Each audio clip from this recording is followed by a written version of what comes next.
دنیا کے پروگریسو، ترقی پسند، عام آدمی اور مزاحمت پسندوں کے لیے بڑی کامیابی کا دن۔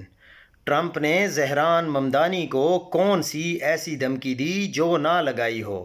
اس کے خلاف مقدمات کرنے سے لے کر اسے مالی مشکلات سے دوچار کرنے تک سے ڈرایا۔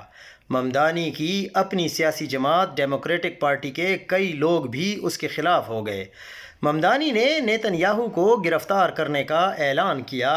امریکہ کے 26 کھرب پتی لوگ $22 ملین لے کر ممدانی کو الیکشن ہرانے کے لیے میدان میں آئے، لیکن ٹرمپ سے لے کر امریکی اشرافیہ اور سٹیٹس کو تک سب ناکام ہو گئے، اور آج زہران ممدانی نیو یارک کا ایک صدی میں پہلا 34 سالہ پہلا مسلمان اور پہلا جنوبی ایشین میئر منتخب ہو گیا ہے۔ اپنے اصولوں پر کھڑے رہیں، مزاحمت جاری رکھیں، اقتدار کے لیے گھٹیا سمجھوتے نہ کریں، اشرافیہ اور طاقتوروں کا ٹاؤٹ نہ بنیں۔ آج نہیں تو کل آپ کی جیت یقیناً ہوگی۔